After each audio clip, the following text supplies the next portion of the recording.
We will begin the program in just 1 minute. My name is Hania Jodat. I want to welcome you from wherever you're logging on from, East Coast, West Coast.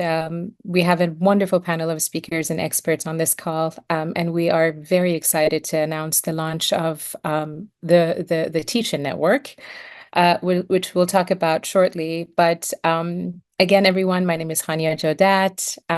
Welcome to our virtual call for the Teach-In Network. We are thrilled to have you join us today as we delve into some of the most pressing issues of our time.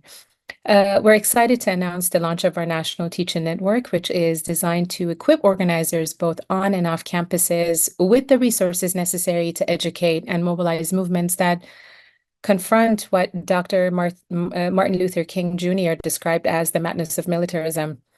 On this call, we will cover critical topics such as the complexities surrounding nuclear weapons, and the threat of nuclear war. Additionally, we will discuss the unfolding catastrophe and genocide in Gaza, which is escalating into Lebanon at the moment and has the potential to draw Iran into a broader regional conflict. This initiative, the Teach-In Network, aims to create a roster of dynamic experts, speakers available for both on-the-ground and virtual teach-ins, which my colleague Norman Solomon will get into a little bit more. We will also promote the events through our extensive network to over 1 million online supporters of the Roots Action Education Fund across the United States and through the Roots Action Network. We will talk about our initiative more throughout this call, as I mentioned, and throughout the evening. But for now, I do want to recognize our esteemed speakers, Omar Badar, Nora Barrow-Friedman, Katrina Vanden Heuvel, who will be joining us via video, Cynthia Lazaroff, and Asa Rod. And during the call, you'll also be hearing from Norman Solomon, Emma Claire Foley, Eric Cross, and Ryan Black of Roots Action. So without further ado, and this call is being recorded, so you can, if you miss it, you can catch it on YouTube later on. But it is my absolute honor and pleasure to introduce our first speaker, Norman Solomon, who is the Executive Director of the Institute for Public Accuracy and the National Director of RootsAction.org. His latest book is War Made Invisible: How America Hides the Human Toll of Its Military Machine. In a start review, Kirkus Reviews called the book a powerful, and I quote, a powerful, necessary incitement of efforts to disguise the human toll of America's foreign policy. The paperback edition of War Made Invisible was published last month with a 30-page afterword about the Gaza war. On this call, Norman will take us through the inspiration behind the Teach-In Network, so Norman, please do take it away. Oh, thanks so much, Hania. You know, we have come up with a sort of a motto for the Teach-In Network: knowledge is power, and our movements need both. And it seems that on campuses and elsewhere, people in positions of power and illegitimate authority do want us to separate knowledge from power. If we have knowledge but we don't struggle for power, then that doesn't concern them too much. If we go for power in their usual mode without a knowledge of the realities of U.S. foreign policy and the impacts in the Middle East and elsewhere, they're cool with that. We know very clearly that repression has been coming down in many forms on college campuses. And there is a move now not only to clamp down on encampments and public protests, but also really a move to clamp down on ideas, clamp down on debate and discourse and illumination of history, real-time history, and what has preceded the history that we are now living through. So really, the goal of the Teach-In Network, which of course is at teachinnetwork.org, is to run through the gauntlet, break through the blockades, and insist that knowledge is power and that people's movements want both. And so we are really at the launch stage. I hope you'll all take a look at the website and use it. Our speakers list is already a few dozen terrific speakers, with many more soon to be loaded onto the site. Our vision is to really have hundreds of teach-ins around this country, some of them online, some of them on the ground, some of them hybrid. And the real power will come from people in local communities, on and off campuses, however and wherever they want to organize the teach-ins.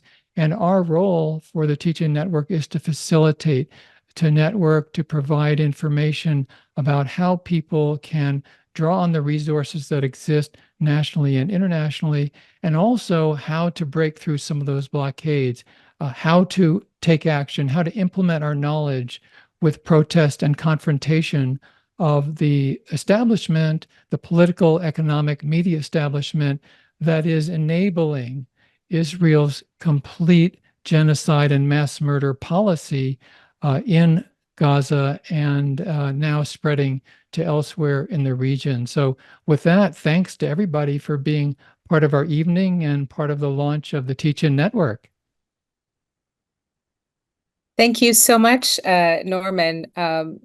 As mentioned previously, this is an opportunity for folks to really get engaged in our initiative. And on this call, we'll talk about nuclear disarmament, we'll talk about Israel-Gaza war, and we'll talk about, we'll kind of delve into Iran and what we're looking, I don't want to say forward to really, but what's ahead for us. So thank you for that, for those comments. I do want to introduce our next speaker who couldn't be with us in person, but Katrina vanden Heuvel, who is an American editor and publisher. She is the publisher, part owner, and former editor of the progressive magazine, The Nation. She has frequently appeared as a commentator on political television programs. Katrina is a member of the Council of Foreign Relations, a U.S. nonprofit think tank, and she is a recipient of the Norman Mailer Prize. Now, I do want to ask for our attendees to please raise your volume to the fullest because she is a bit quiet in her video, but I'll ask permission later down the line to see if she is okay with us sharing this video with our attendees on this call. Ryan Black, if you could just please play the video, I'd really appreciate it. Hello, I'm Katrina vanden Heuvel, editorial director and publisher of The Nation. Welcome. 40 years ago, on June 6, 1982, 1 million people gathered in Central Park to call for an end to the nuclear arms race. It was the largest anti-nuclear demonstration, and at that time, the largest political demonstration in U.S. history. The Nation magazine had a delegation participating. Small group, but with a big banner. A former intern, Duncan Hart, was part of our group. Just a few years earlier, in 1980, he'd written a short editorial for The Nation about a local initiative, the Nuclear Freeze. It had just passed in 3 counties in western Massachusetts, a majority of voters approving a referendum calling for a bilateral freeze on nuclear weapons production by the US and the then Soviet Union. This Proposition 7 was the work of 2 local peace groups. Randy Keeler, a leading member of one, said after Proposition 7's passage, quote, "The vote shows the American people are indeed receptive to proposals for stopping the arms race. The issue of nuclear arms transcends party lines," he said, and liberal versus conservative divisions. Dozens of peace, religious, civil rights groups, climate, labor groups endorsed the concept of a bilateral nuclear weapons race. Today, the risk of nuclear war is now at the highest level since the 1962 Cuban Missile Crisis. Unless the brutal war in Ukraine is soon ended with a ceasefire and a political diplomatic resolution providing for Ukraine's security and sovereignty, escalation may well lead to the use of nuclear weapons, US or Russian, accidental or not. Yet we live in denial. The increasingly loose talk, the normalization of thinking and talk about the use of nuclear weapons is terrifying and insane. Pundits act like combatants. Former military officials appear on TV screens failing to disclose their investments or directorships in weapons-making corporations. The White House and DC establishment seems far less interested in de-escalation than in escalating weapons shipments. If there was a debate, the war might lead us to think more about how to build shared security and peace rather than how to build and ship more weapons. Yet as the cliche acknowledges goes, in crisis there is often opportunity. Recent polls show nearly 9 in 10 people in the United States are now deeply concerned about the use of nuclear weapons. Yet the narrative pushed relentlessly by the establishment and the military-industrial complex. It's a dangerous world. We must arm ourselves. Peace through strength. Really? There is a counter-narrative. We reject the opportunistic calls for increased spending on nuclear weapons. Instead, we believe it's critical to give priority to rebuilding the ravaged and dismantled infrastructure of nuclear arms control, disarmament, and abolition. If we don't recommit to ratifying the START II treaty next February, there will be no guardrails, no control, no limits. Not even at the height of the Cold War was there such a breakdown. The issue of primacy, of triumphalism, of militarism overshadow calls to establish a new and truly secure global and regional security architecture. Large reductions in staggering military spending and converting funds to support more productive jobs, healthcare, and education. Or to quote the warning by our civil rights correspondent, the nation's civil rights correspondent from 1961 to 1967, Martin Luther King Jr., quote, "A nation that continues year after year to spend more money on military defense and on programs of social uplift is approaching spiritual death." Some will say it's naive to talk about peace when the world is in a new Cold War, or rather a set of hot wars. Yet now more than ever, we need stronger and clearer narratives for peace. I worry that peace is becoming a subversive word. Too many conflate peace, a desire for peace, with weakness. Not tough enough. A former president of the Council on Foreign Relations admitted a decade ago that preserving one's credibility in the foreign policy establishment requires a certain enthusiasm for the use of military power. Triumphalist rhetoric pervades today. Restraint is demonized as appeasement. Diplomacy is often criminalized. See Russiagate. And a refusal to recognize the complex roots of conflict and crisis keep resolution off limits. As Reverend Jesse Jackson continuously reminds us, keep hope alive. We need a people's movement and to break the cycle of endless wars. Let me propose a modest intervention. The press could start asking candidates for their views on peace. Do they think it's an important U.S. interest, and if so, why? What conflicts do they regard as most dangerous? Maybe how would they end wars rather than start and manage them?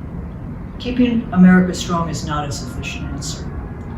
There are movements for nuclear disarmament and abolition. The 2017 Nobel Peace Prize went to the Prohibition of Nuclear Weapons group, ICAN. In all, some 73 countries have signed it, which is important, but no nuclear state has expressed support for the treaty. It stands as a moral document, at least, and it's galvanizing peace movements in many countries. To end, let me just say there are many tools. Anti-nuke activists here and globally take a page from the fossil fuel divestment movement. Don't bank on the bomb. Check it out. don'tbankonthebomb.com. We know the nuclear peril is not siloed. It is fundamentally threaded through our broken democracy. Think about the linkage between militarization of our approach to security and the militarization of our cities, schools, policing, the approach to people's and women's bodies. How does military might offer us security from pandemics, planet looting, proliferation, poverty? A remarkable leader who's making these connections is Reverend William Barber, co-chair of the Poor People's Campaign. He invokes the moral necessity of resistance to militarism, the war economy, and nuclear and other weapons. Many young people see that connection between fighting gun violence, attacks on women, immigrants, African Americans, indigenous communities, the ultimate form of violence, nuclear weapons. In closing, in 2002, The Nation and Jonathan Schell, a visionary journalist on nuclear issues and abolition, and the Nation's peace correspondent, received a Global Green Award for the magazine's nuclear anti-nuke coverage. We received it from Mikhail Gorbachev, who headed the group. Gorbachev was the most radical and committed arms reductionist ever to lead a nuclear country, a supporter of nuclear abolition. He died in 2022 at 91 outside of Moscow, horrified by events. A discredited foreign policy establishment may insist that the abolition of nuclear weapons is an unachievable and therefore utopian goal. Wrong. If we do not attempt what seems impossible, we will risk facing the unthinkable, Gorbachev used to say. And say it again, we must. And we must act. Those of us gathered here, online, in the country, on the planet, we must call for sanity and call for an end to the nuclear arms race. Thank you. We are sending our love and gratitude to Katrina, even though she couldn't be with us today. Those were wonderful remarks. And it brings me nothing but joy to introduce our next two speakers who will talk about nuclear disarmament. I think when we planned on having this launch, what was very important for us was to highlight not only our esteemed panel of speakers and expert on the subject matters that we're working on with this teach-in network, but also to highlight the organizers who are working around the clock 24 hours on making this dream come true, which is this teach-in network, in order to mobilize off campus and on campus against militarism. And so it brings me nothing but great pleasure to introduce to you my esteemed colleague, Emma Claire Foley, who is the campaign director for Diffuse Nuclear War. She is a nuclear weapons policy expert, writer, and filmmaker who has spent her career working on nuclear disarmament campaigns. Her commentaries have been featured in Newsweek, NBC, and The Guardian, and other international news outlets. Emma Claire, could you please take us through the nuclear disarmament campaign through Teach-In Network and how it was inspired, how it came about, and what folks should be looking forward to with this initiative? Yeah, absolutely. Thank you, Hanya. And we've already heard some really powerful voices on the nuclear issue tonight, which is great, as well as like the very urgent need for the Teach-In Network in as part of the organizing around Gaza today. So the Diffuse Nuclear War. Our number one priority is working on reducing the risk of that nuclear weapons will be used again. And we see this as a goal that's served by a lot of different sort of smaller goals. What we try to do is provide, kind of in the same way that the Teach-In hopes to provide resources to people who are already working on these issues. We try to provide resources, information, and support to activists around the country so that they're able to do the work they want to do as effectively as they would like to, so that they're able to talk about the issues that they care about and able to bring people into the struggle. You're going to hear, probably even more from others tonight about, the stakes, and I think we've heard the stakes a lot, but it's a hard fight right now, obviously. Where nuclear weapons are always used as a justification for the status quo, a reason why things cannot change, right? Because we're somehow held in this like terrible relationship that's underlaid by these horribly destructive weapons. But we're seeing now, a level of aggression, both in the sense of the discussion about whether nuclear weapons will be used and in general and sort of war making across the world, that really underlines for me the imperative of pushing back against that, of not taking or not accepting the existence of nuclear weapons as they are today as a given. And so that's what kind of underlies our work. We've come out of the work that Daniel Ellsberg did, especially on the ICBM issue, which is the intercontinental ballistic missile, land-based nuclear missiles that the United States has, that are now being replaced for hundreds of $billions, and that make the likelihood that nuclear weapons will be used again actually higher than if they did not exist. But this is just kind of one aspect of our work. We do a lot of different things. And so I would encourage anyone who wants to get involved on the ground or who wants information about any aspect of these issues to get in touch through either the Teach-In Network or through Diffuse Nuclear War.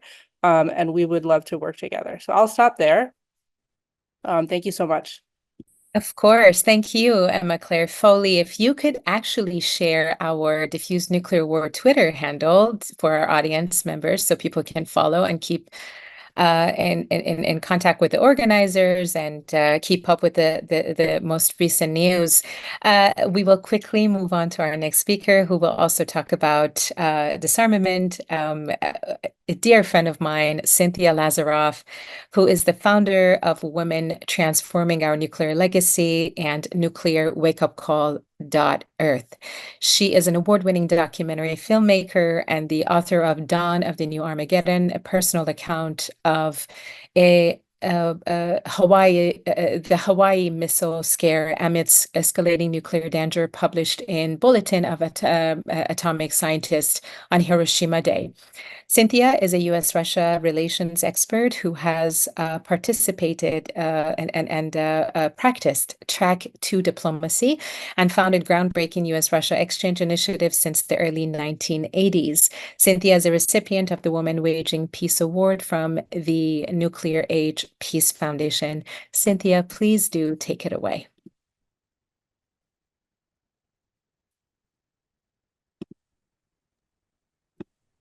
Uh-oh. Thank you, Hane. Of course. Yeah. I'm really grateful for all that you're doing at Roots Action. It's so inspiring, and I'm honored to be joining you all today for the launch. So I'm going to be talking today about escalating nuclear dangers and why abolishing nuclear weapons is an existential imperative. And I'm going to start by sharing my screen. So 1 second.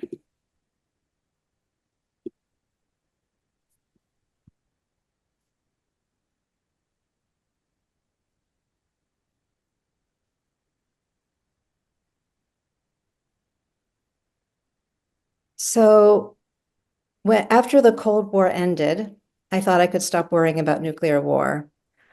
All of that changed for me in 2017 when I was producing a film and I interviewed dozens of the world's top experts on nuclear dangers in the US and Russia. And pretty much everyone I spoke to awakened me to today's staggering nuclear danger. The two who had the greatest impact on me were our US former Secretary of Defense, William Perry, and former Soviet leader, Mikhail Gorbachev. Secretary Perry said to me that today, the danger of some sort of a nuclear catastrophe is greater than it was during the Cold War, and that most people are blissfully unaware of this danger. He said that because we don't understand the dangers, we make no serious attempt to repair the hostility between the United States and Russia. And so we're allowing ourselves to sleepwalk into another catastrophe. We must wake up.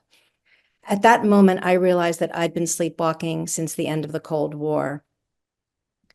There are so many reasons why the nuclear threat is more urgent and dangerous today than it was during the Cold War.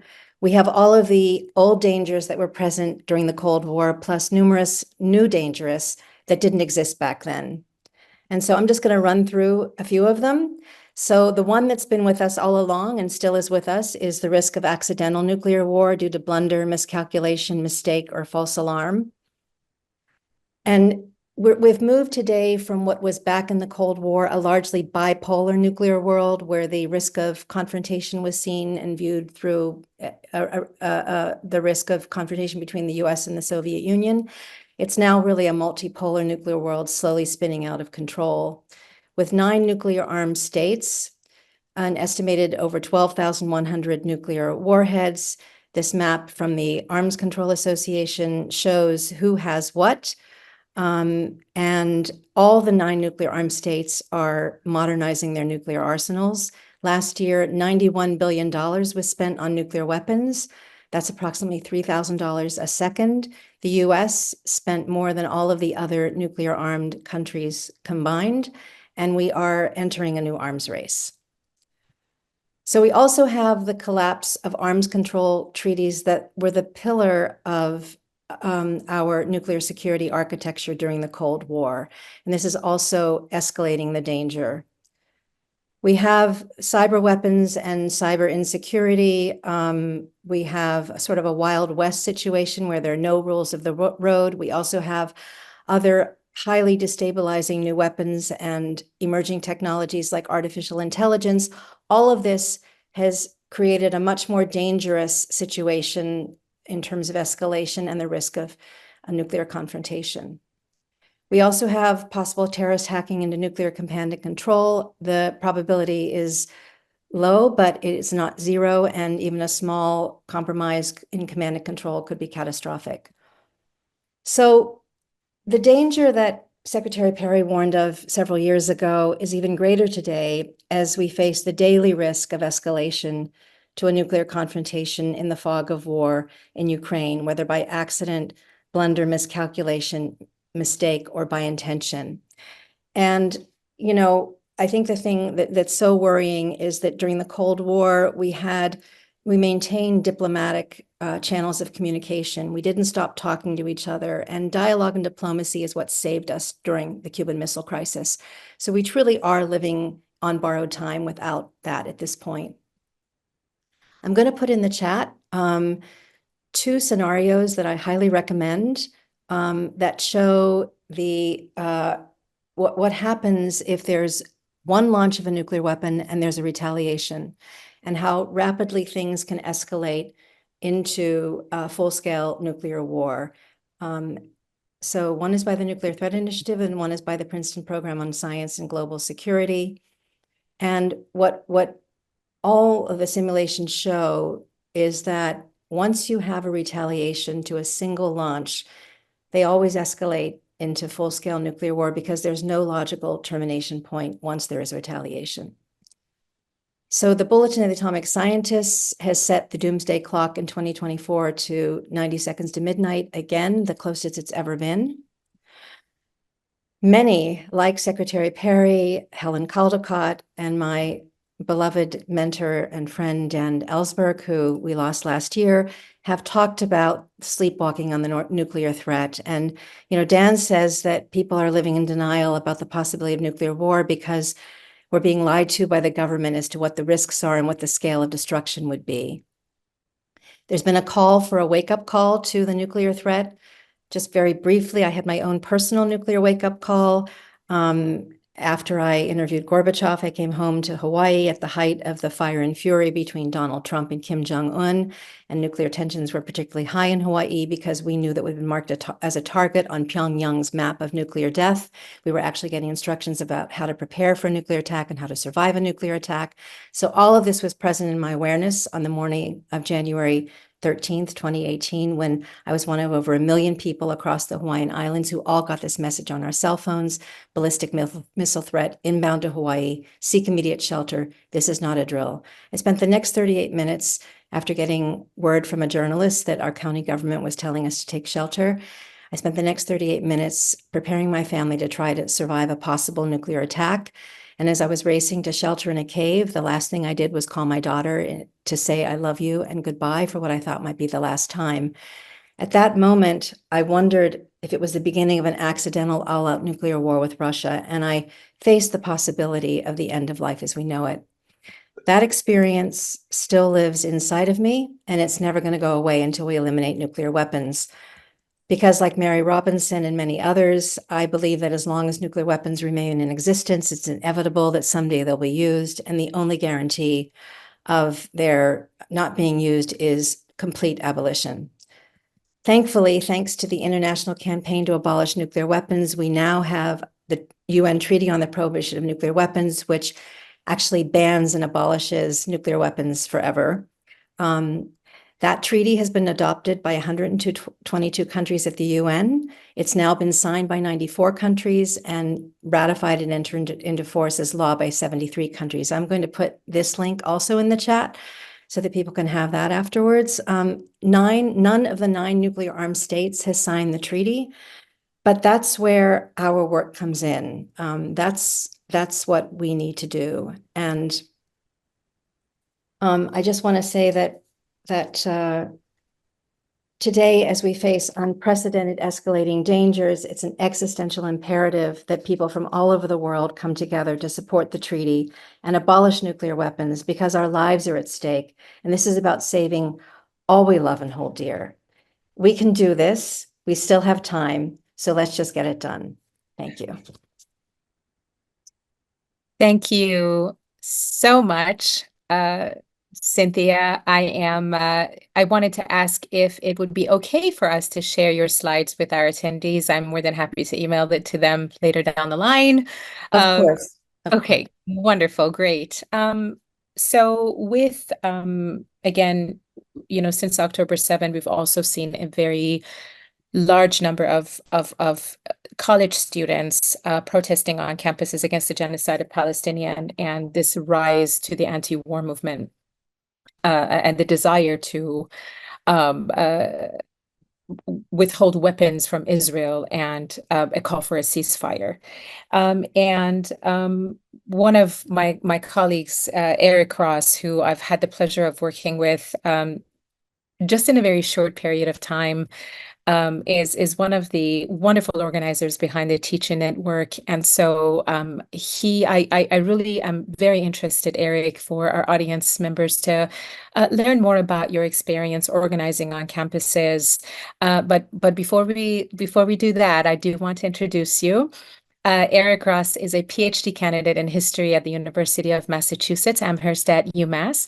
He researches the intersection of nuclear weapons and U.S. empire, teaches a course on the history of the modern Middle East, and is involved in campus organizing with the UMass Palestine Solidarity Caucus and the Roots Action Teaching Network. Eric, please do take it away. We look forward to hearing what that was like for you organizing on campuses. Yeah, thank you so much, Hania. So I'd like to take this opportunity, as you noted, to reflect on and share my campus experience over the past year, which ultimately brought me to join the Teaching Network. But before diving into the specifics of campus politics, I'd be remiss if I didn't first center Palestine and clarify what this student-led movement was and was not. It was not, as has been widely suggested, primarily a referendum on democracy or debate about the limits of free speech in the face of the repressive apparatus of the neoliberal university. No, thousands of students did not risk their careers for such abstract, albeit important principles. They did so because the genocidal status quo had become intolerable. We were being asked to carry on as if this carnage and our direct complicity in it were somehow normal or acceptable. But we rejected this. This movement was and remains about Palestine. To suggest otherwise, that we were not motivated by our collective outrage over the thousands slaughtered with American weapons in support of an apartheid regime pursuing a racist, anachronistic settler colonial project, is to perpetuate the ongoing erasure of Palestine and its people from the Western imagination, an erasure that underpins the violence that we're witnessing today. So back to campus. How did this iteration of the campus-based movement for Palestinian liberation emerge? In my experience, both as a leader and participant, teach-ins played a critical role. They were a tool for awakening anti-imperial consciousness and fostering the communal confidence that builds collective power. We were constantly told that this issue was too complex for students to fully grasp. So we organized teach-in after teach-in, inviting expert after expert, like those you'll hear from shortly, to come to campus and dispel that myth. The fact that UMass became the site of one of the largest mass arrests in the spring of 134 people, including myself, speaks to the power of this political education. When enough students on my campus felt they truly understood the history and could identify the hypocrisies, the administration could no longer pacify us with endless bad faith appeals for dialogue. So on my campus, as on others, they turned to the only tool they had left: violent suppression of nonviolent protests. They brutalized us, banned us, sanctioned us, and tried to intimidate, censor, and silence us. But it hasn't worked. It won't work. It can't work. While education alone may not be sufficient, as my campus experience showed, it is a necessary precondition for meaningful collective action. And this is where the Teach-In Network will serve as an invaluable resource.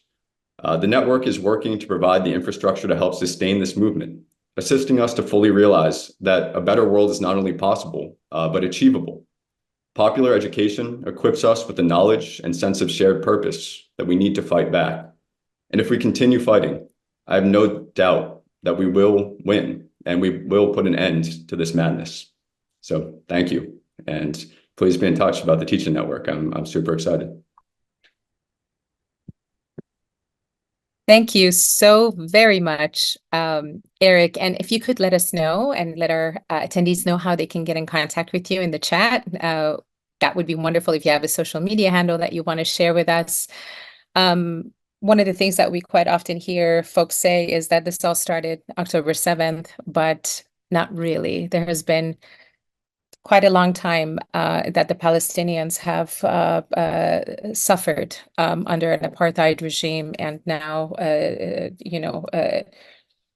there's madness with 40,000 plus people, the number that we know who have lost their lives, mainly women and children. So it is my absolute honor to introduce our next speaker, Omar Badar, who is a Palestinian American Middle East analyst and a member of the National Policy Council of the DC-based Arab American Institute. He previously served as Communications Director at the Institute of Middle East Understanding, Deputy Director at the Arab American Institute, and the Executive Director at the American Arab Anti-Discrimination Committee of Massachusetts. He wrote his master's thesis on U.S. policy towards Israel and Palestine, and his media appearances include CNN, MSNBC, BBC, Al Jazeera, Democracy Now!, and many other outlets. And his writings have appeared in Salon, Newsweek, Huffington Post, The Daily Beast, among many other platforms. For folks who, Omar, for folks who say that this all began October 7th, what do you have to say to that? Can you take us through briefly? And I know we don't have all night. I wish we did, but let us know a little bit about where this all began. Thank you so much, Annie, and thank you for the kind introduction. It's funny with that question, because even if this did begin on October 7th, even in a world in which that is the beginning point, what we're witnessing today would still be an abomination, in that you suffering an attack and deciding that in order for you to live safer, you have to genocide an entire other population and kill tens of thousands of children is utterly insane and morally indefensible. But as you mentioned, worse than that is that it did not begin on that day. It began because of many years of Israeli ethnic cleansing and occupation. And what Israel is defending in Gaza is not itself, it's defending that system of apartheid and occupation that it's imposing on top of Palestinians. And to go through the origin, again, I know our time is short, obviously not a detailed history, but the origin of this conflict, so-called conflict, I should say, is that it is effectively one people replacing another on their own land. The concept of a Jewish state in the abstract, there's nothing wrong with it. If you want an ethno-religious state, like if you wanted to start a club that is for break dancers, and it's break dancers only and nobody else can come to your club, that's fine, you can do that. But then if you walk into somebody else's house and at the end of a gunpoint, throw them out of their house and say, this is the club that is only for breakdancers, that's obviously a ridiculous proposition. And similarly, this was the problem here. It's not the concept of a Jewish state in principle. It's the idea that you can create that Jewish state on top of somebody else. And in order to create that Jewish state, they ended up ethnically cleansing 700,000 Palestinians and destroying hundreds of Palestinian towns and villages that have just been erased from existence. And what's remarkable is that there has been efforts at a compromise over time. Palestinians, having realized they are the weaker party in this, did agree to some major compromises. We had this entire portion of time that was used to be called the peace process, in which the Palestinians accepted Israel on nearly 80% of historic Palestine and agreed to the concept of a two-state solution, in which Israel was supposed to withdraw just from the remaining 22% of Palestine, the West Bank, Gaza, and East Jerusalem. And this would not be Israel doing Palestinians any favors. These are territories that are considered illegally occupied under international law. And Israel was simply being asked to comply with international law and allow for a tiny Palestinian state to exist. And yet Israel's answer was no. Well, it was to pretend that the answer is yes, but in effect on the ground took more and more land, building more and more settlements, confining Palestinians to smaller and smaller areas. And Palestinians understood that this was not really a meaningful attempt at giving them any kind of freedom in any part of historic Palestine. And so what you ended up with is Palestinian refugees can't return. Palestinian citizens of Israel are treated as second-class citizens. There are dozens of Israeli laws on the books that discriminate against them. Every time Palestinian citizens of Israel try to bring to the Israeli parliament a bill arguing for equality, the Israeli parliament would shoot it down, saying that Palestinians can be equal to Jewish citizens of Israel, that the right to self-determination is unique to Jews in Israel. That's by definition, that's the core law for the state. And Palestinians in the West Bank are undergoing this slow motion ethnic cleansing, being confined to smaller and smaller areas. And Palestinians in Gaza are the ones who have it the worst, confined to a cage. That is what the Gaza Strip is. They pulled settlers out of Gaza, but immediately put it under siege, in which Palestinians could not go in and out. They were trapped in there. They have no airport, they have no seaport. The economy is a wreck because they can't trade with the outside world, no prospects for jobs, 50% unemployment, and there was no way for Palestinians living in Gaza to ever hope for a better future for their children. And Palestinians tried every method of peaceful protest to break out of that situation that they're in. In the case of Gaza, there was something called the March for Return in 2018, in which peaceful, unarmed Palestinians marched to break out of that cage that Israel has put them in. And what Israeli snipers on the perimeter did is open fire, according to human rights organizations and UN reports, targeting journalists, targeting medics, shooting people in the kneecaps, shooting endless children. I mean, just an absolute horror. And when you have a situation of injustice that is this protracted, it is natural that it's ripe ground for an explosion of some kind. You know, people sometimes talk about the slogan, no justice, no peace, as if it's just a slogan at a protest, when I think it's a much more accurate description of a fundamental part of human nature, that in any situation in which there is no justice, that violence and lack of peace is what follows. And sure enough, that materialized on October 7th into this major explosion out of Gaza by Hamas militants. It was obviously a very significant attack, and there's also no question that a lot of atrocities were committed in the process of that. Even though it was primarily targeted at the Israeli military, it spilled into significant violence against Israeli civilians as well. So by no means was that attack cumulatively defensible when you look at everything that unfolded in it. But at the same time, the truth was not adequate for Israel, because Israel saw October 7th as an opportunity to do something it has always wanted, which is to clear Gaza of Palestinians. And to simply tell the truth about October 7th was not going to cut it. And so they engaged in gross exaggerations, coming up with inflammatory instances, 40 beheaded babies and babies thrown in ovens and pregnant mothers being opened up and their babies being pulled out of them, all kinds of ridiculous nonsense that was meant to make this event so shocking that nobody would question what Israel did. And there was significant international and mainstream media buy-in into that narrative. And even though media coverage has been terrible about it, the extent of the atrocities that Israel is committing in this genocide has been so horrific that even in the face of media bias, the majority of American people at this point want to stop to it and oppose continuing arming Israel to continue this onslaught. And it's an absolutely horrific onslaught that is just the graphic images endlessly coming out of Gaza. When you look at what's happening to children, when you look at doctors who go and visit Gaza and say that there's a systematic campaign of targeting Palestinian children with sniper bullets to the head, that the numbers that are coming in of just a single sniper bullet in a child's head is so ridiculously high that there's no way that this is a coincidence or an accident. That's what we're witnessing, the worst kinds of atrocities imaginable and the systematic destruction of Gaza. Now, in my view, if there's ever a genocide, I think that merits intervention of all kind. I think if there is ever, I'm pretty much against war 99.9% of the time, but if there is ever a point that legitimizes military intervention, in my personal view, a genocide might be an example of that, of saying enough is enough. Somebody has to put a stop to it. You can't just watch a population being erased off the face of the earth this way.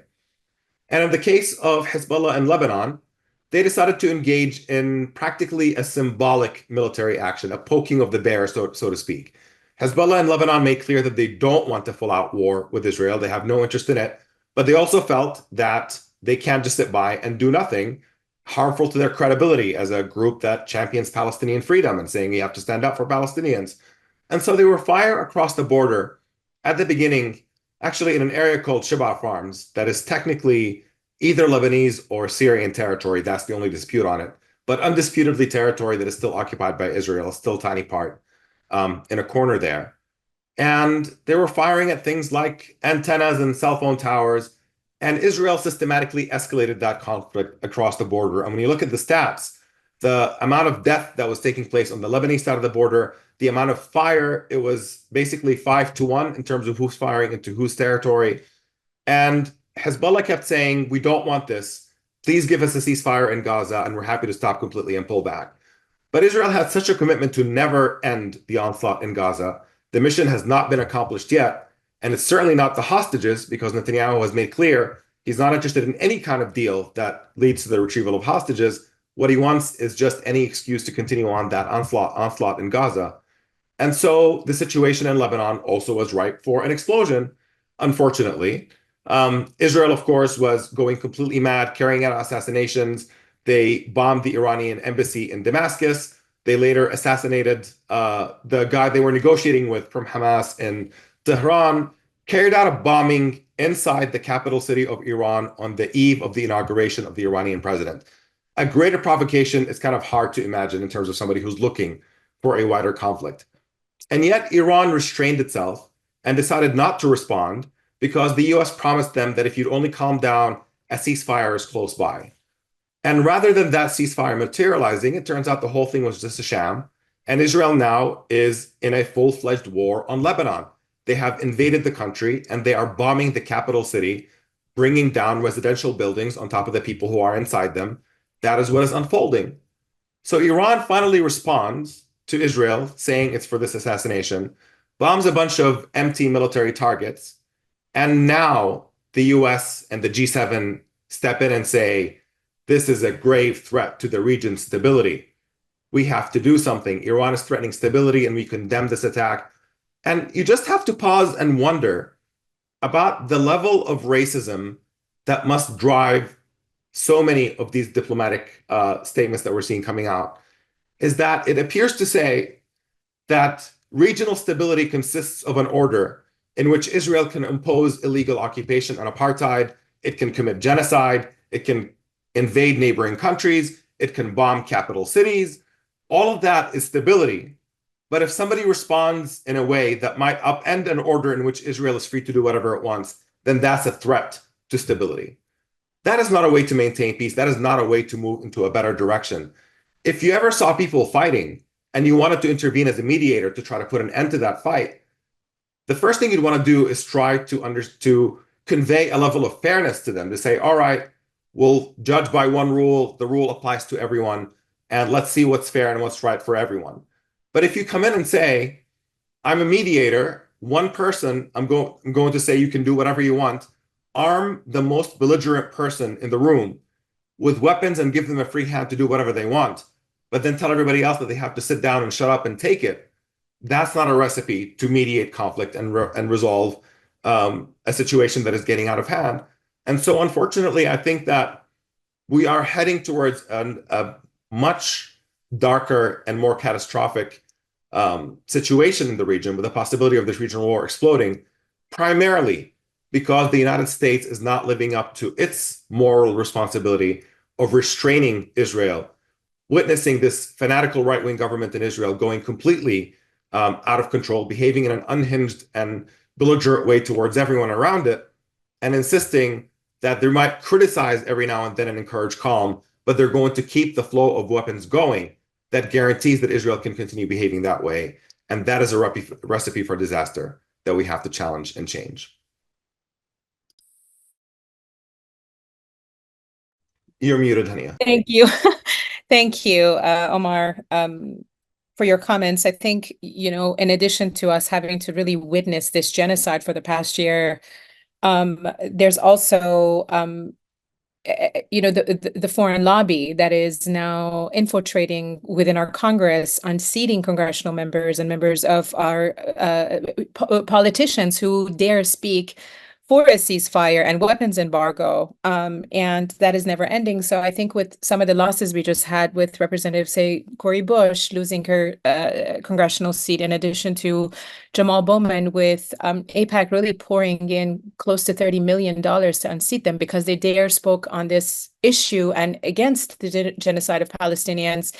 I think, a lot of our community members are just feeling very drained and they feel defeated because we are continuing to see the killing of our people, and there's nothing that's being done about it. And just like you mentioned, Americans want a weapons embargo. They want a ceasefire because they're exhausted and tired, and they certainly do not want a regional war because we're taking resources from our own backyard and funneling money into wars that are lasting 20 years, 30 years. So Nora Barrow-Friedman, who's going to be our next speaker, we had a conversation, I think, about the campus organizing, which has been the highlight of the resistance for the past year.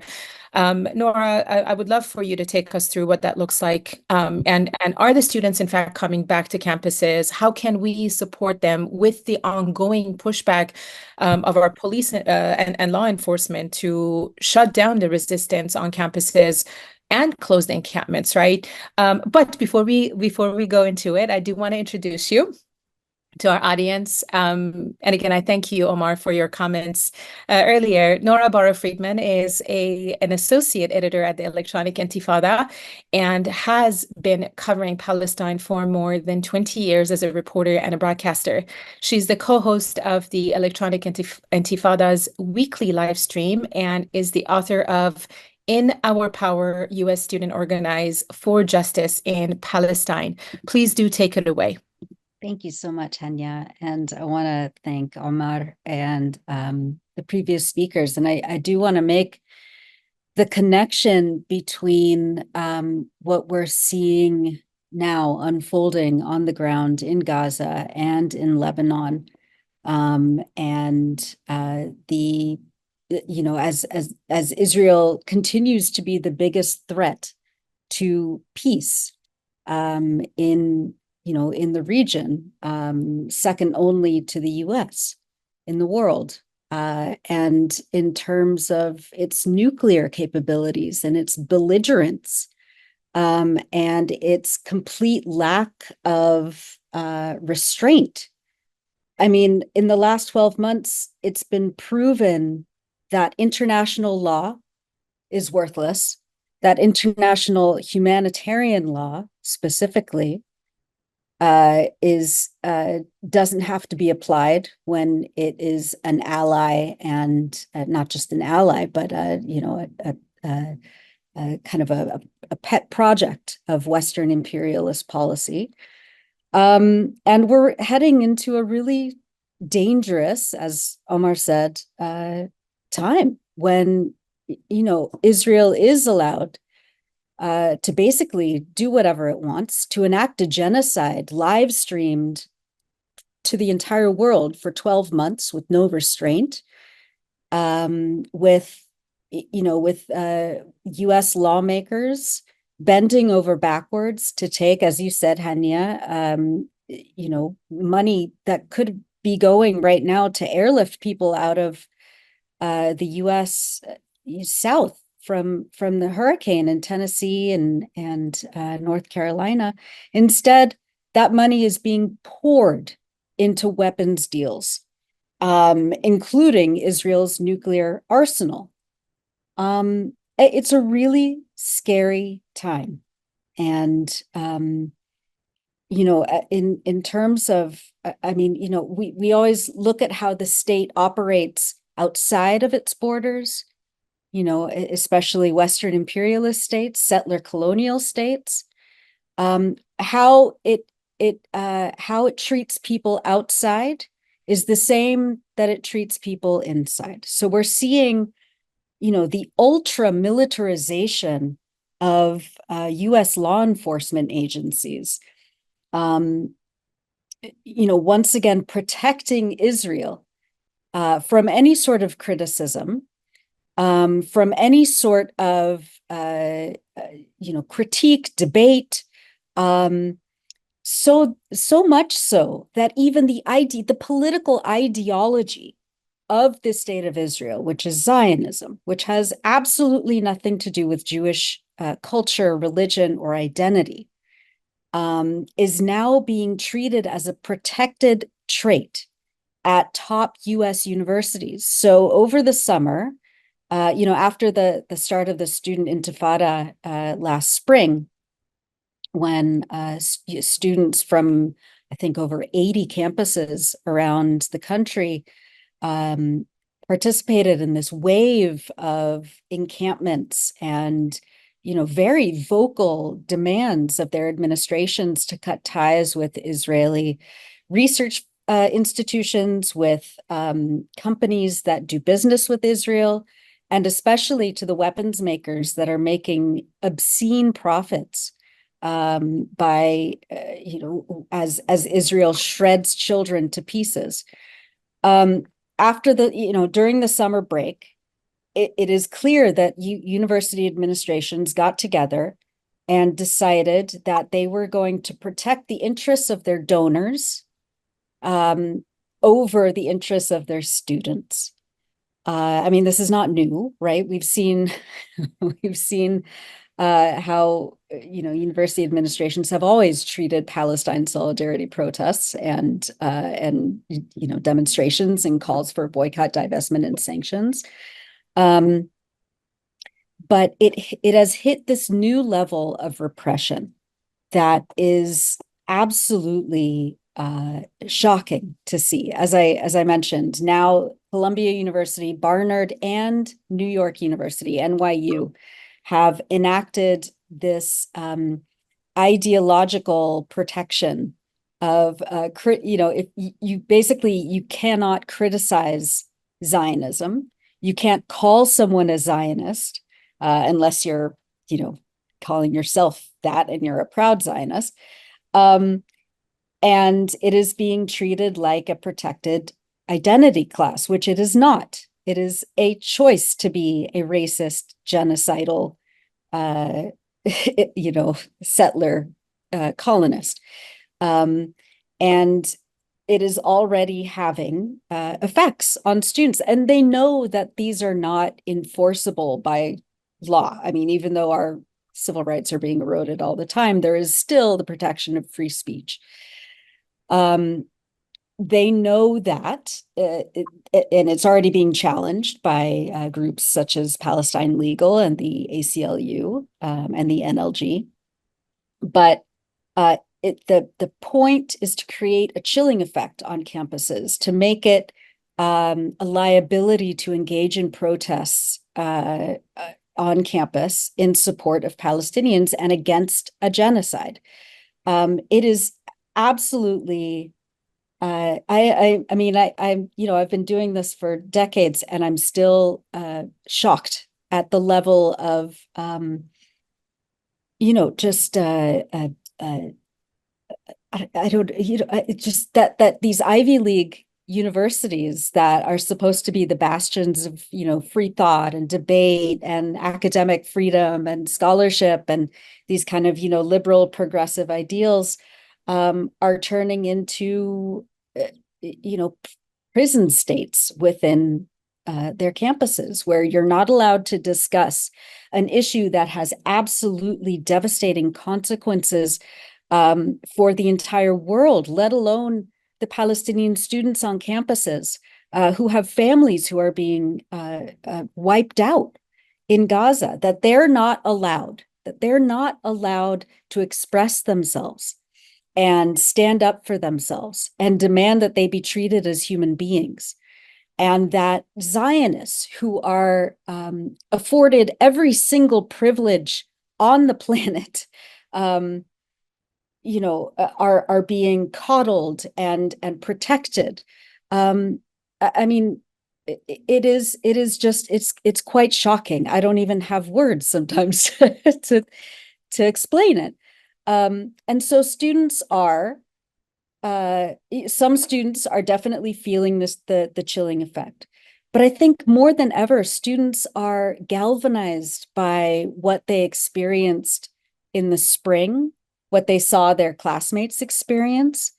They're even more disturbed and in revolt against the ongoing genocide of Palestinians. And now, against this expanding war, against the belligerents of Israel and the encouragement of it by, the Biden White House. And I think students, time and time again, I mean, I'm always talking to students. It's kind of been my beat. I wrote a book on it. It's like I'm really vested in this student movement. And time and time again, when you talk to students, they say, I'm not going to be intimidated. My dad or, so someone was in the 68 students, I guess their grandfather at this point, was in the, student strikes. And they talked about what it was like and how the administration, clamped down. They're reading their history about the student protest movements over the last 50 years. And some students are even like, what value does a degree from Columbia have if I have been forced to suppress my own, curiosity about what's actually going on? If I'm not allowed to study or to learn about the student movement that's, setting up an encampment on campus, what is the value of a degree? It's much more valuable, people are saying, to get involved with the student movement. And because this is a moment, young people understand that Israel's belligerence and the West's, support of it has ramifications for the rest of their lives on this planet. And so there's so much that people can do, I think, in terms of supporting the student movement. Of course, get in touch with Palestine Legal. They have an incredible toolkit, like a Know Your Rights toolkit. There are ways to support the student movement. Of course, cops are once again breaking people's heads on campuses if they're involved in a student protest for Palestine. And so, I think trying to figure out how to support students is paramount. And I think, if you can get involved and encourage young people to keep speaking out and not be prevented from their legitimate right to protest a genocide that is happening with our money. I think that's really important. So yeah, that's my 2 cents. Thank you so much, Nora. And for those of us who want to read your book, if you could share the title of it in the chat with our audience member and how folks can get in contact with you through social media, that would be wonderful. I do want to thank our attendees. There's still many of you here on the call, and I know we're going over a little bit, but this last piece of our call is incredibly important simply because of the recent events unfolding with Iran launching 180 missiles into Israel. And our next speaker is an expert on the region, and we'll hear from Dr. Assad in just a moment once I do introduce her. But I think one of the things that a lot of us, activists, especially from the diaspora, are going through. I remember having a conversation yesterday with hearing my mom tell my auntie who lives in Iran, in Tehran, say, hey, pack your emergency bag, run downstairs in the basement if they start bombing. So these are the traumas that we have to constantly live with. And so, the movement, as the movement continues, we also want to make sure that, we're involved in this anti-war, anti-military movement, especially in supporting students, especially utilizing our experts in this subject matter on a regular basis and following their social media, Twitter, just so we can stay up to date, because the media is really biased when it comes to that region of the world. And we know that. So it brings me nothing but great pleasure to introduce our next guest, Dr. Assad Rad, who is a scholar of the Middle East history. She works on research and writing related to U.S. foreign policy issues, the Middle East, and contemporary Iran. Her writing can be seen in Newsweek, The National Interest, Independent, Foreign Policy, and more. And she has appeared as a a commentator on BBC World, Al Jazeera, CNN, and NPR. She completed a PhD in history from the University of California in 2018 in Irvine, and is an author of the State of Resistance, Politics, Culture, and Identity in Modern Iran. And you can follow her. I'll share her handle at Asal Rod on Twitter. I'll share the handle with our audience. Dr. Rod, can you please take us through what these next few days, weeks, and months have in store for us in terms of whether or not this is going to escalate with Iran retaliating and now Israel promising that they're going to attack back. For many of us, again, in the diaspora, there's this anxiety of our family members not being bombed. And so, but we've seen it all, right, with the Iran-Iraq war. So take us through what the next few months look like, please. Sure. Thank you, Hania, for inviting me. Just so everybody knows, I don't have any remarks prepared because I sort of joined in last minute, but I was happy to take part in this section of the conversation, especially with Nora and Omar, who I follow and appreciate their work and admire them very much. So I'll try to be very brief, just because I know you guys are already over time. I know that right now, obviously, the central concern in the region is Gaza, as it should be, because there's a genocide happening there, and that should be our central concern. Also because what is happening right now throughout the region is rooted in what is happening in Gaza, and of course what is happening in Gaza is rooted in Israel's decades-long occupation of Palestine and Palestinian territory, right? So understanding all of that is to get us where we are today. The reason I say that, I start with that, is because the fear of a greater war, the fact that Israel has invaded Lebanon, all of this is taking up, rightfully so in some cases, our attention, right? Everybody's attention now is on the fear of Lebanon and now Iran firing missiles at Israel. And that's where especially Western officials and Western media attention is focused. But the reality of it is all of this is tied to Gaza, and the genocide in Gaza continues. Every single day, there are people being killed in Gaza. Every single day, Palestinians in Gaza are being starved by Israel.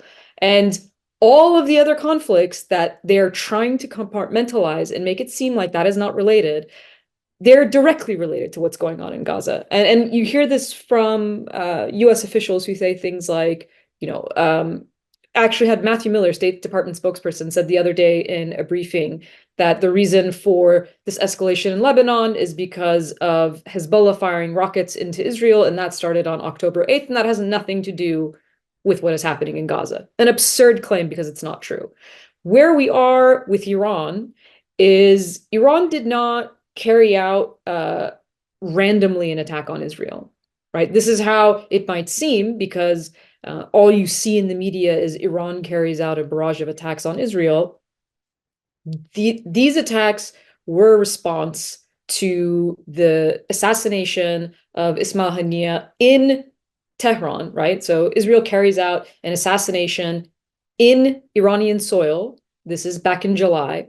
And you might ask, why did it take Iran so long? If that's the reason, if that's what they're responding to, then why would they wait more than 2 months to respond? And the reason is because Iran was told by the US not to escalate things, right? Don't react, don't do anything, even though Israel is the one that created the escalation, because we're working on a ceasefire. The same kind of, we're working on a ceasefire language that we've heard now for months, which has really acted as a cover to allow Israel to continue doing whatever it wants in Gaza, to expand its war now to Lebanon, and create greater threats in the region, including Iran. So the failure of those ceasefire talks, the fact that there was no condemnation or limitation to what Israel was allowed to do, including carrying out terrorist attacks in Lebanon, right? Before bombing Lebanon, before invading, they bombed Lebanon. Before bombing it, they carried out a terror attack in Lebanon. All of this was allowed by the US. None of it was called what it actually is, which is terrorism. When you explode random devices throughout a country, terrorizing an entire civilian population, that is by definition terrorism. And yet that is not what it was called. That is not what it was treated like. And so all of these escalations, remember, Iran is told, don't escalate anything because we're working on a ceasefire. Well, the ceasefire completely fails because arguably there was never really a ceasefire that was going to happen. And so eventually Iran retaliates. And that's the situation we find ourselves in now. This, of course, is going to be used as an excuse for Israel to carry out now a retaliation on Iran. In terms of where we could go, I hate making predictions because we don't know, right? The bigger question, I think, is, or the bigger point to make, is the only real option that we have that will actually serve the interests of ordinary and normal human beings is a de-escalation, not Israel's version of de-escalation through escalation, which is absurd, but an actual de-escalation. And in this case, I want to say that would require the Biden administration to do something different. I have zero faith in the fact that it will. If once you, I think, are okay with genocide, I don't see how anything else is going to be particularly that's going to change your mind on anything.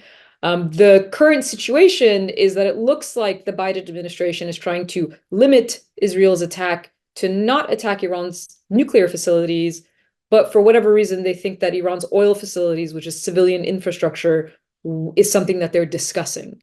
This, of course, has no sort of thought as to the consequence that will have globally, right? You're not just violating Iran's sovereignty, attacking its civilian infrastructure, which, by the way, when Russia attacks Ukraine's civilian infrastructure, its energy infrastructure, that is condemned by the United States as a war crime. Not only are you continuing to shred international law, but on top of all of that, you're creating huge global economic issues by saying you can attack a country's oil facilities, and specifically oil facilities in the Persian Gulf, which is where 20% of the world's oil comes from. So there's all sorts of possible scenarios. What we're hoping for is that there is actually some kind of restraint, and what we've seen in the past, which is more measured responses that contain the conflict rather than creating a full-scale war. What we've seen from Iran is that they will clearly respond and up the ante the more they're portrayed as being weak, right? The more that they're portrayed as, see, they're not going to do anything. They will continue to show that they actually do have the ability to target Israel directly. But if they haven't, that is a show of restraint. That is an actual show of restraint, not the way that the Biden administration has talked about Israel, which has showed absolutely no restraint and continues to sort of ravage the region. You could take that to the fact that in the last 24 hours, Israel has bombed Gaza, the West Bank, and Lebanon. That's with no restraint whatsoever. So I will, just for time's sake, sort of stop there, and I don't know. Thank you. Thank you, Dr. Rott. I wish we had more time to answer some questions because we have some wonderful questions in the Q&A section, but we are unfortunately over. And Dr. Rott, I want to thank you from the bottom of my heart for joining us this late. I know I just sent you a message yesterday because I think it was really important for our audience to learn about what's happening and hear it from legitimate resources. And again, this call is about taking action. So I'm very, very, very confident that all of our audience members are very happy to get engaged after this. So I thank you for being with us today. Now, I do want to bring up my colleague, Ryan Black, to introduce us to the website of Teach-In Network and let you all know how to get involved. Please do stick around because we're going to wrap up in about 2 minutes and wish you a beautiful night. So Ryan, take it away. Thank you, Hania. I'm sharing my screen now. You can see that okay? Great. This is the Teach-In Network website. We make it really easy to get involved on the homepage, teachinnetwork.org. If you can throw that in the chat to everyone, Hania. You'll see this screen on the very bottom. We have a sign up page where you can sign up for general updates. But if you're interested in one of our actual toolboxes, which are full of all sorts of resources and will give you access to our expert panel of speakers to book for your teach-in, then you can go to one of these. Like, for instance, here's the Gaza, Israel, and the Middle East one. Tells you a little bit of what our toolbox includes, which I will just show you here. Once you sign up here, for the toolbox, me or another organizer will reach out to you. We'll send you one of these awesome toolboxes for the Gaza, Israel, and the Middle East one. This is what it looks like. We have several primers to just get you, build a foundation of knowledge on different issues, pre-built presentations and slides, a bunch of videos, some already done teach-ins on specific things, a ton of guides, charts, maps, infographics, all sorts of resources that can be the foundation for a conversation, social media accounts that you should follow to stay informed on these issues, and then some key articles we found that we think are really interesting to spark conversations, whether it's anti-Zionism as decolonization or Atlanta to Gaza, Free Palestine, and Stop Cop Cities, how the IDF and U.S. police train together. Really interesting stuff.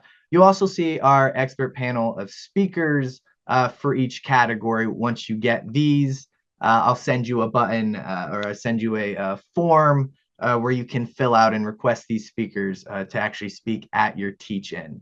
So we make it super easy. Please sign up, teachinnetwork.org, and I will help you organize a teach-in. Let's do it. Thank you.